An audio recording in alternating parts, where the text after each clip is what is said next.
رات کے 10 بجے ہیں۔ السلام علیکم، یہ ریڈیو پاکستان ہے۔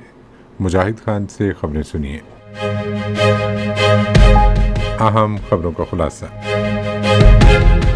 وزیر اعظم نے کہا ہے کہ حکومت پائیدار اقتصادی ترقی کے حصول کے لیے اپنے اصلاحاتی ایجنڈے پر مؤثر عمل درآمد کر رہی ہے۔ کے شعبہ تعلقات عامہ کے ڈائریکٹر جنرل نے کہا ہے کہ ریاست نے دو ٹوک الفاظ میں واضح کر دیا ہے کہ دہشت گردوں کے ساتھ کوئی مذاکرات نہیں ہوں گے۔ پاکستان کے ارشد ندیم آج رات اسکاٹ لینڈ کے شہر گلاسگو میں دولت مشترکہ کھیلوں میں نیزہ پھینکنے کے مقابلے میں مسلسل دوسری بار طلائی تمغے کے حصول کے لیے میدان میں اتریں گے۔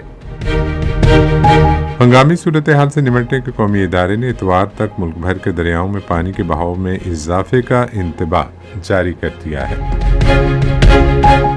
اور اب خبریں تفصیل کے ساتھ۔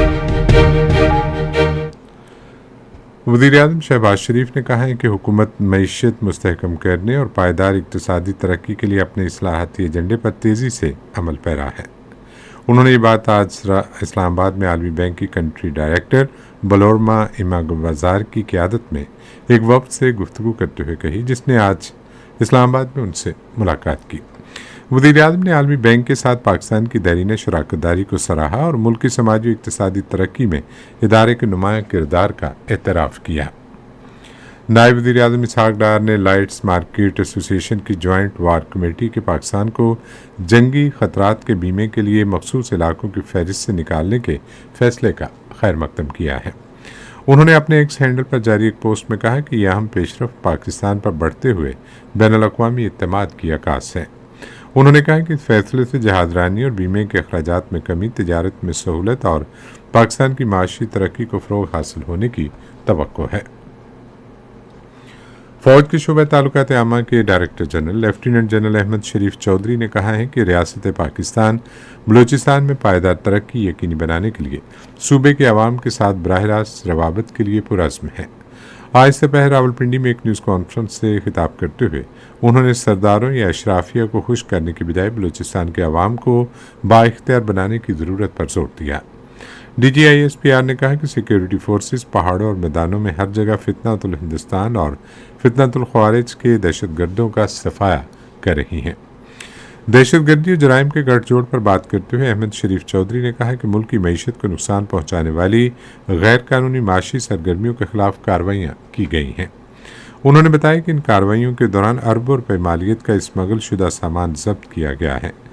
D G I S P R نے اس بات کا اعادہ کیا کہ ریاست نے دو ٹوک الفاظ میں واضح کر دیا ہے کہ دہشت گردوں سے کوئی بات نہیں ہوگی۔ آزاد کشمیر میں کالعدم جوائنٹ عوامی ایکشن کمیٹی کے مطالبات سے متعلق ایک سوال کے جواب میں احمد شریف چودھری نے کہا کہ کشمیر برصغیر کی تقسیم کا نامکمل ایجنڈا ہے۔ انہوں نے کہا کہ تمام مسائل قانون اور آئین کے مطابق حل ہونے چاہیے اور کسی کو بھی قانون اپنے ہاتھ میں لینے کی اجازت نہیں دی جا سکتی۔ پاکستان کے کراکورم پہاڑی سلسلے میں براڈ پیک پر برفانی تودہ گرنے کے بعد لاپتہ ہونے والی بین الاقوامی کو پیماؤں کی ٹیم کی تلاش اور بچاؤ کی کارروائی جاری ہے۔ کارروائی کے دوران لاپتہ ہونے والے 10 کو پیماؤں میں سے 2 کی لاشیں اسکردو منتقل کر دی گئی ہیں۔ لاپتہ کو پیماؤں کی تلاش کے لیے زمینی تلاش اور بچاؤ کی کارروائی کی قیادت معروف پاکستانی کو پیما سرباز خان کر رہے ہیں۔ لاپتہ ٹیم میں چین، امریکہ، نیپال اور عمان کے کوپیما شامل ہیں، جبکہ پاکستانی کوپیما سہیل سخی بھی اس ٹیم کا حصہ ہے۔ مصر کے شہر قاہرہ میں غزہ امن بورڈ کے اجلاس کے دوران حماس نے غزہ سے اسرائیل کے انخلاء کے بدلے تنظیم کو اسلحے سے پاک کرنے کے ایک لائحہ عمل پر مشروط اتفاق کر لیا ہے۔